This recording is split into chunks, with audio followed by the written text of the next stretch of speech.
여러분 안녕히 주무셨습니까? 참 좋은 아침입니다. 우리 2015년 12월 20일 화요일 말씀으로 드린 오늘의 번제 함께 합니다. 여호수아서 12장 1절부터 23절까지 말씀으로 같이 합니다. 우리는 16절부터 20절까지 같이 읽어보겠습니다. 시작. 여호수아가 이같이 그 온 땅 곧 산지와 온 네겝과 고센 온 땅과 평지와 아라바와 이스라엘 산지와 평지를 점령하였으니 곧 세일로 올라가는 한락산에서부터 헤르몬산 아래 레바논 골짜기의 바알갓까지라. 그들의 왕들을 모두 잡아 쳐 죽였으며 여호수아가 그 모든 왕들과 싸운 지가 오랫동안이라. 기브온 주민 히위 족속 외에는 이스라엘 자손과 화친한 성읍이 하나도 없고 이스라엘 자손이 싸워서 다 점령하였으니 그들의 마음이 완악하여 이스라엘을 대적하여 싸우러 온 것은 여호와께서 그러하게 하시는 것이라. 그들을 진멸하여 바치게 하여 은혜를 입지 못하게 하시고 여호와께서 모세에게 명령하신 대로 그들을 멸하려 하심이었더라. 오늘 우리가 함께 읽은 말씀 중심으로 처가살이, 시집살이, 세상살이라는 제목의 하나님 말씀 증거합니다. 남자는 장가간다 그렇게 얘기하고 여자는 시집간다 이렇게 말합니다. 장가는 장인집이고 시집은 시아버지 집입니다. 그러면 남녀가 어떻게 같이 살 수 있겠는가 라는 농담을 하기도 합니다. 처가살이와 시집살이, 이 분가가 이루어지지 않고 결혼해서도 계속 부모님과 같이 사는 것인데, 전통적으로 보면은 처가살이의 역사가 훨씬 더 길다고 합니다. 그러니까 조선시대 이전 고려시대 때까지는 처가살이가 완전히 풍습이었나 봐요. 근데 이제 유교가 건국 이념이 되면서 남자의 위상을 좀 높이기 위해서 시집살이라고 하는 것이 강력하게 풍습으로 자리 잡도록 나라에서 유도를 한 것 같은데, 그런 조선시대 상황에서조차도 이 처가살이의 예가 그대로 남아 있습니다. 대표적인 것이 율곡 이희 선생님. 원래 본가는 경기도 파주입니다.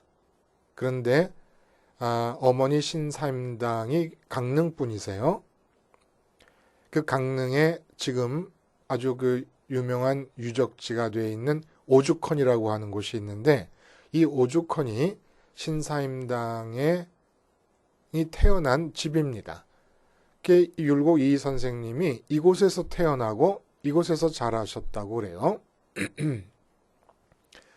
그래서 옛날에는 이제 결혼을 하게 되면은 이 장인댁 뒤뜰에다가 서옥, 사위 서자를 써서 서옥이라고 하는 집을 지어놨다 그래요. 그러면 사위가 이제 그 집에 머물면서 밤에 와가지고 장인 장모에게 무릎을 꿇고 간절히 애걸을 했다 그럽니다. 내 신부하고 같이 잠 좀 자게 해주세요. 그렇게 한 두 서너 차례 애걸을 한 뒤에 장인 장모가 허락을 하면 이제 그 아내가 서옥, 사위를 위해 지어놓은 집에 들어가서 동침을 할 수 있었고, 그래서 애를 낳게 되면 그 아이가 장성하게 될 경우에 이제 본가로 그 아이와 아내를 데리고 돌아갔다 그래요.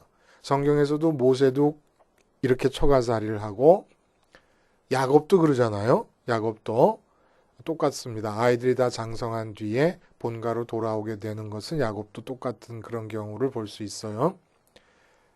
어쨌든 이 처가살이라고 하는 것이 그런 말 있잖아요. 겉보리 소말만 있으면 처가살이 하랴. 겉보리라는 건 보리를 타작했는데도 보리 껍데기가 벗겨지지 않는 것들이에요. 이거 뭐 보잘것없는 보리들을 말하는 거겠죠. 그 소말만 있어도, 다시 말해 목구멍에 풀칠만 겨우 할 수 있어도 처가살이 피한다는 의미예요. 뒷관과 처갓집은 멀수록 좋다. 또 시집살이도 고충이 있는 건 마찬가지입니다. 며느리가 얼마나 괴로우면은 시집살이는 사는 것이 아니라 분가할 때를 기다리며 버티는 것이다 라고 하는 말들을 해요. 버텨요. 근데 처가살이도 시집살이도 우리 인생이 전개되는 형편에 따라서 할 수도 있습니다. 근데 절대로 되어서는 안 되는 것이 뭐냐면 세상살이에요. 세상살이. 도대체 이 세상살이가 뭐냐? 우리 인간의 마음이 하늘의 하나님과 세상의 육체 사이에서 존재합니다. 그 마음이 이 세상을 사는데 어떻게 살아갑니까? 육체를 통해 세상을 접하면서 살아갑니다. 근데 하나님이 함께 계세요. 그래서 하나님과 세상 사이, 육체 사이에서 육체와 육체로 만나는 세상 사이에 마음이 존재하고 있습니다. 그러면 세상살이란 도대체 뭐냐? 여자를 만나서 결혼을 하면은 그 여자의 집과 만나게 되잖아요. 여자를 통해서. 근데 그 여자를 통해서 만난 집 안으로 들어가 사는 게 처가살입니다. 또 남자를 만나서 결혼을 하게 될 때 그 남자를 통해 만나게 되는 남자의 집이 있지 않습니까? 그 남자의 집에 들어가서 사는 게 시집살이에요. 마찬가지로 우리 마음이 육체와 결합되어 있습니다. 근데 결합된 육체를 통해서 만나게 되는 세상이라는 것이 있어요. 근데 여자를 통해 만나는 처갓집에 들어가 사는 것처럼 남자를 통해 만나는 그 시댁에 들어가 사는 것처럼 육체를 통해 만나는 세상에 마음이 완전히 올인되어 버리는 상태. 이게 바로 세상살이라는 거예요. 처갓집에 들어가 살듯이 시댁에 들어가 살듯이 마음이 이 세상 속에 들어와 사는 상태. 이게 바로 세상살이라는 얘기입니다. 그리고 이렇게 처가살이 하는 사람은 좀 세상에서 인식이 그렇게 썩 훌륭한 남자라고는 보지 않지 않습니까? 좀 이렇게 무능한 남자가 아닐까, 못난 남자가 아닐까, 그렇지 않은 경우도 많아요. 예? 유능하기 때문에 처갓집에 사는 경우도 많지만 일반적으로 또 시집살이 하는 여자, 처가살이 하는 남자는 못난 남자다. 시집살이 하는 여자는 불행한 여자다. 이렇게 보아요. 근데 육체살이 하는 사람, 세상살이 하는 사람, 얘는 사람이 아닙니다. 제 얘기가 아니라 하나님이 보시는 관점에서 더 이상 하나님이 창조하실 때 사람이라고 하는 개념을 갖고 계셨을 거 아니에요. 근데 그 개념에서 이탈한 존재가 됩니다. 사람이라는 개념, 하나님이 갖고 계신, 창조주 하나님이 갖고 계시는 사람이라는 개념으로부터 이탈된 존재가 누구냐면 마음이 온통 세상 안으로 올인되어서 세상살이하고 있는 존재가 바로 사람이라는 하나님이 갖고 계신 개념으로부터 이탈된 사람 아닌 존재라는 얘기입니다. 이스라엘이 요단강을 기적적으로 건너왔어요. 그래서 가나안 땅 중부에 있는 여리고성과 아이성을 정복하게 됩니다. 그리고 히위 족속들은 화친의 조약을 맺게 됩니다. 그래서 중부를 점령합니다. 그랬더니 가나안 남부 쪽에 있는 사람 족속들이 이스라엘이 두려워서 동맹군을 결성하고 아모리 족속에 속하는 다섯 왕이 동맹군을 결성하고 기브온을 쳐들어왔을 때 여호수아가 무찌르게 됩니다. 하늘에서 우박이 내리게 되고 태양과 달이 멈추게 되면서 전쟁이 완전히 승리로 이끌어져서 이젠 가나안 중부와 가나안 남부가 점령을 당하게 됐습니다. 이스라엘 족속에 의해서. 그러니까 이제 가나안 북부가 남지 않았습니까? 오늘 본문은 바로 이 가나안 북부에 속한 왕들 중에 가장 머리급에 속하는 하솔이라는 성읍의 왕 야빈이 리더가 되어서 북부 전체가 다 동맹군을 결성하고 이스라엘을 대적하기 위해서 메롬 물가, 요단강의 강물이 시작되는 메롬이라고 하는 물가에 진을 치게 됩니다. 그러니까 가나안 땅에서 이스라엘을 대적해서 두 번째 제2차 동맹이 결성되어서 이제 전쟁이 시작되려고 하고 있는 상황이었고, 그러니까 이 상황을 보면은 가나안 족속들, 특히 북부에 남아있는 가나안 족속들이 총단결을 한 것을 보면 얼마나 그들의 마음이 이스라엘로부터 두려움을 느끼게 되고 절박한 심정이 되었는가를 느낄 수가 있지요. 결과적으로 전멸하게 됩니다. 이 이스라엘의 가나안 족속 진멸 상황은 참혹합니다. 이거 인도주의적이고 박애주의의 입장에서 보자면 도저히 납득하기가 어려워요.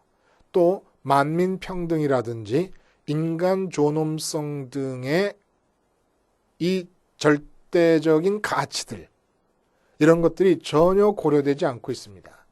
사람들끼리 그 옛날에 사람들끼리 하는 전쟁이었다 그러면 이런 것이 당연해요. 근데 지금 이 전쟁은 하나님이 개입돼서 치러지는 전쟁입니다. 근데 하나님이 개입돼서 치러지는 전쟁을 하나님께서 뭐라고 명령하시면서 지휘하시느냐 하면 6절에 여호와께서 여호수아에게 이르시되 그들로 말미암아 두려워하지 말라. 내일 이맘때 내가 그들을 이스라엘 앞에 넘겨주어 몰살시키리니. 그랬죠? 8절에는 한 사람도 남기지 아니하고 쳐 죽이고, 그리고 14절에는 이 성읍들의 모든 재물과 가축은 이스라엘 자손들이 탈취하고 모든 사람은 칼날로 쳐서 멸하여 호흡이 있는 자는 하나도 남기지 아니하였으니. 이 14절 성읍을 쳐서 재물과 가축은 이스라엘이 탈취하고 모든 사람은 칼날로 쳐서 멸하여 호흡이 있는 자는 하나도 남기지 않는다. 이 상황을 보면 이게 어떻게 하나님의 선민이고 하나님께서 어떻게 이런 것을 명하실 수가 있겠는가? 그리고 15절에 바로 뭐냐 하면은 여호와께서 모세에게 명령하시고 모세가 여호수아에게 명령한 것을 여호수아가 그대로 다 행했다고 하는 얘기를 합니다. 납득이 안 가죠? 이 본문을 통해서 우리가 알 수 있는 것이 하나 있어요. 뭐냐면 하나님이 갖고 계신 인간관입니다. 창세기 6장 3절에 여호와께서 이르시되 나의 영이 영원히 사람과 함께 하지 아니하리니 이는 그들이 육신이 됨이라. 육신이 됨이라고 하는 얘기는 고깃덩어리가 됐다는 얘기입니다. 여호와의 영이 함께 함께 할 수가 없는 상황이 돼서 여호와의 영이 쭉 빠지고 나니까 여호와의 영이 빠진 상태에서 인간의 마음이 육체를 통해 만나는 세상에 올인하게 될 때, 그러니까 육체 속으로 인격이 올인되어 들어간 거예요. 육체라고 하는 만두 피 속으로 인격이 만두 속이 돼서 들어가 앉은 겁니다. 그래서 육체를 통해 접하는 이 세상이 전부 다인 것처럼 살아가는 거예요. 그걸 바로 고깃덩어리라고 얘기하신 겁니다. 그래서 이 세상에서 쓸어버리시는 노아 홍수 때의 이 심판은 하나님이 사람을 죽이신 게 아닙니다. 하나님의 머릿속에서 사람이라고 하는 개념이 있는데 그 개념에 부합하는 사람을 죽이신 것이 아니고 그 개념에서 벗어난 사람이었던 자들이었는데 고깃덩어리가 된 자들을 세상에서 쓸어버리신 거예요. 여기서 우리가 한번 이런 비교를 한번 해봐요. 어떤 비교를 해보냐면 이런 전쟁에서의 이스라엘 선민의 승리와 초대교회 때에 선민이 받게 되는 탄압과 박해와 순교. 그거 좀 이상하지 않아요? 왜 로마 시대 때는 이렇게 쳐부수고 승리하는 대신에 박해와 탄압을 받으면서 순교를 했을까? 그렇다면 도대체 이 가나안 정복 전쟁이 뜻하는 바는 도대체 무엇인가? 이스라엘에 패배한 가나안 족속들의 죽음과 로마에 의해 순교당한 선민들의 죽음은 어떤 차이가 있는 것일까? 왜 선민이 이렇게 죽어야만 됐을까? 여러분, 오늘 본문에서 죽임당하는 가나안 족속들의 이 죽음이 뜻하는 바는, 보세요. 사람의 인격이 이 육체에 함몰되어 들어가 버렸습니다. 근데 이 육체 함몰되어 들어가 있으니까 육체를 통해서 만나는 이 세상이 전부 다예요. 그래서 육체를 통해 만나는 세상에서 일어나는 일에 대해서 희노애락의 감정을 가지고 화냈다, 기뻐했다, 소원을 했다가 미워했다 하면서 살아갑니다. 말하고 생각하고 다 합니다. 만물의 영장이 갖고 있는 특색을 다 갖고 있어요. 근데 하나님은 사람이라고 생각하지 않습니다. 하나님께 사람은 어떤 존재가 사람입니까? 육체를 통해 세상을 만날 때 인격이 직접 육체 안으로 들어가서 세상에 반응하지 않아요. 우리 인격과 우리 마음이 하나님을 먼저 찾습니다. 그래서 육체를 통해 만나는 세상, 그건 가정도 될 수 있고 직장도 될 수 있잖아요. 그 만나는 세상에 대해서 육체가 움직이고 반응을 해야 되지 않습니까? 그 반응이 하나님의 생각을 통해 나타나고 하나님의 뜻을 통해 나타나도록 자기 자리를 비워드리는 겁니다. 그러니까 육체를 하나님이 사용하시도록 나는 육체로부터 빠져나오는 거예요. 육체가 만나는 세상에 대해서 내 마음이 죽어버리는 겁니다. 이게 사람이고 이게 바로 선악과를 안 따먹은 상태. 선악과는 육체를 통해 만나는 이 세상의 상황이나 사건이나 사람이나 대상들에 대해서 내가 생각하고 판단하지 않는 겁니다. 그 대신 그것들에 대한, 내가 육체로 만나는 것들에 대한 하나님의 생각과 판단이 나타나는 거예요. 이게 사람이에요. 이게 원래 사람이라고요. 근데 전부 지금 어떻게 살고 있느냐면 우리가 스스로 육체를 통해 만나는 세상의 대상들에 대해서 반응하고 생각하고 판단하면서 살아갑니다. 인간이 아니라는 거예요. 그러므로 로마 시대 때 순교받아서 죽은 기독교인들의 죽음의 의미는 그냥 육체라는 옷을 벗은 거예요. 육체는 이 땅에서 근무하고 있는 동안에 입게 되는 근무복이에요. 근무복. 작업복입니다. 작업복. 육체는 그 작업복조차도 내가 입는 게 아니라는 거예요. 원래 사람은 선악과를 따먹지 말아서 생각하고 판단하는 이 세상에 대해서 생각하고 판단하는 기능이 하나님께로 완전히 이관되어진 상태에서 이 세상을 살아가는 자들입니다. 그게 따먹지 말라는 거예요. 그러면 따먹은 뒤에는 어떻게 됩니까? 자꾸 내 스스로가 육체에 올인돼서 들어가려고 그래요. 육체를 통해 만나는 이 세상 일에 대해서 내가 생각하고 판단하고 반응하려고 합니다. 그런 나를 십자가에서 죽이는 겁니다. 그런 나를 십자가에서 죽임으로써 어떻게 됩니까? 내가 십자가에서 그리스도와 함께 죽었으므로 이제는 어떻게 돼요? 그리스도가 내 안에서 사신다. 하나님이 내 안에서 사시는 거고 성령님이 내 안에서 사시는 겁니다. 이게 인간이에요. 이게. 하나님이 받아들여진 상태로 세상을 살아가는 것이 아니면 인간이 아니라는 겁니다. 그래서 완전히 육체를 통해 만나는 세상에 내 마음과 인격이 그냥 다 들어가 버리고 올인되어 있고 빠져 들어가 매몰되어 버린 상태, 세상살이를 하고 있는 상태, 처갓집에 쏙 들어가서 사는 것처럼, 시댁에 쏙 들어가서 사는 시집살이처럼 그렇게 세상에 쏙 들어가서 살아버리는 이런 세상살이, 이거는 기독교인이 아닙니다. 그리고 사람이 아닙니다. 그러면 오늘 본문에 나온 이 가나안 족속의 죽음이 바로 그런 세상살이를 하는 자들의 죽음인 거예요. 나도 세상살이를 하고 있었지 않습니까? 그러니까 이스라엘에 의해서 죽임당한 건 하나님의 심판이 임한 겁니다. 그럼 이 하나님의 심판은 사랑의 하나님의 모습이 아니냐? 아니에요. 맞아요. 하나님이 그렇게 하신 겁니다. 그럼 어떻게 이해해야 됩니까? 이 가나안 족속들의 죽음이 바로 내가 죽어야 될 죽음인 거예요. 이스라엘은 하나님의 심판의 도구일 뿐이고 내가 바로 그렇게 죽어야 되는, 지금도 우리는 기독교인이라고 하는 이름을 붙이고 다니면서도 우리 육체에 우리 마음이 매몰되어 있잖아요. 육체로 만나는 이 세상 일 말고는 다른 관심이 없지 않습니까? 언제 한번 지금이라도 죽어서 하늘나라 가고 싶다는 생각을 해본 적이 있습니까? 언제 한번 하나님께서 기뻐하시는 일이 무엇인가를 찾아본 적이 있습니까? 내가 기뻐할 수 있는 일을 위해서 하나님을 부르기나 했지. 그러니까 여전히 세상살이하고 있고 가나안 족속과 똑같은 삶을 살고 있기 때문에 오늘 호흡이 있는 자는 하나도 남김없이 다 진멸하라고 하는 하나님의 명령을 따라 그렇게 죽임 받아야 되는 자들이라는 겁니다. 그리고 이러한 하나님의 심판은 지금도 주어지고 있는 거예요. 근데 왜 나는 안 죽고 있습니까? 세상살이하고 있는, 육체를 통해 만나는 이 세상에 완전히 마음이 함몰되어 세상살이하는, 처가살이 시집살이처럼 세상 속에 들어가 세상살이하고 있는 나를 향한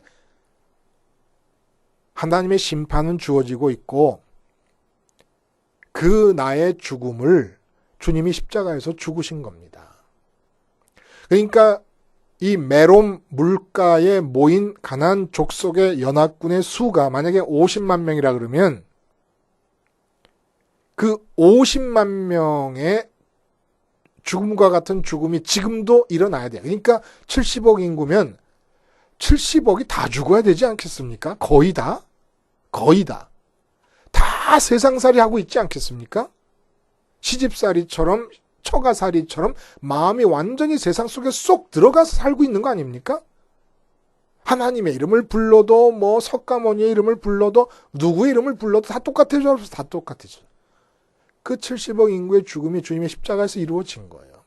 모든 70억 한 사람 한 사람이 십자가를 바라보면서 내가 세상살이하고 있고 고깃덩어리가 돼서 살았기 때문에 하나님이 사람이라고 하는 하나님의 생각 속에 사람이라는 개념과는 전혀 다른 존재가 되었기 때문에 하나님이 죽이실 수밖에 없는 심판이 주어져서 내가 죽은 것이 십자가의 죽음이라는 겁니다.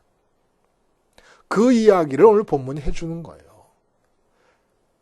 메론 물가에 얼마나 많은 사람이 군인이 모여서 그 군인 다 죽이고 그 군인을 보낸 후방에 있는 성읍들에 찾아가서 성읍 사람들까지 다 죽입니다.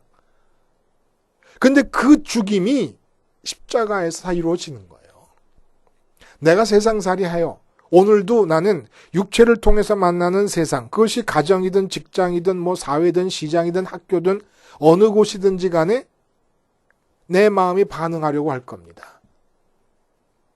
십자가에서 주님이 그러한 나의 죽음을 죽으신 거예요. 그래서 십자가를 붙잡는 겁니다. 오늘도 십자가를 붙잡으면서 세상살이를 끝내는 거예요. 여러분, 기독교가 자꾸 약해지는 이유 보세요. 소아시아에서 기독교가 발흥하다가 다 무너져 버렸죠. 흔적도 없어요. 이제는 성지순례만 왔다 갔다 해요. 유럽의 기독교가 약해졌어요. 미국의 기독교가 어쩌다 해도 지금 동성애니 뭐니 해가지고 난리 구줄 지금 보이고 있습니다. 기독교의 개신교 이거 말할 수 없이 약해졌고 천주교, 가톨릭 조직이 워낙 강하니까 그대로 유지가 되고 있을 뿐입니다. 왜 그래요? 왜? 근본적으로 사람들에게 세상살이에 대한 경계를 가르쳐주지 않는 거예요. 교계의 지도자들이. 기독교가 뭡니까? 세상살이를 하고 있는 중에 내가 느끼는 필요를 채워주는 게 기독교가 아닙니다. 시집살이처럼 처가살이처럼 내 몸이 시집과 처가로 쏙 들어가서 살듯이 내 마음이 육체를 통해 만나는 이 세상 속으로 쏙 들어와서 사는 세상살이는 개선되어야 될 것이거나 향상되어야 될 것이거나 그 세상살에서 필요한 것들이 보충됨으로써 온전하게 돼야 될 것이 아니라 끝나야 되는 것들입니다. 주님이 오신 것은 세상살이에 필요한 것들을 채워주시기 위해서 오신 것이 아니라 세상살이 말고 하늘살이를 살게 하시기 위해서 오신 겁니다. 마음이 천국에 쏙 들어가서 있는 동안에 육체가 이 땅에서 사는 천국살이를 하도록 주님께서 상황을 바꾸시려고 오신 거예요. 마치 시집에 살고 있는 아내가 시집이 너무 좋아가지고 그런 일이 있겠습니까마는 처갓집에 잠깐 갈 때는 얼른 일만 보고 시집으로 돌아오는 것처럼 그렇게 이 세상을 살으려고 주님께서 하늘살이의 길을 열어주시려고 오신 거예요. 근데 기독교가 어디서부터 없어지냐면 말씀 속에서부터 없어져 버려요. 어떻게 왜 말씀 속에서부터 없어지냐? 모든 교인들이 세상살이를 사는 동안에 고깃덩어리가 돼서 사는 동안에 자기들이 필요한 것을 느끼면은 목사님들은 그 필요를 의식해서 거기에 맞춰서 말씀을 줘버리니까 이미 말씀 안에서부터 기독교가 사라져버린 거예요. 세상살이하는 우리가 원하는 걸 주시기 위해 예수님께서 오신 것이 아니라 하늘에서 결정된 것으로 우리에게 주시려고 오신 겁니다. 세상살이는 개선되어야 될 것, 끝내야 될 것입니다.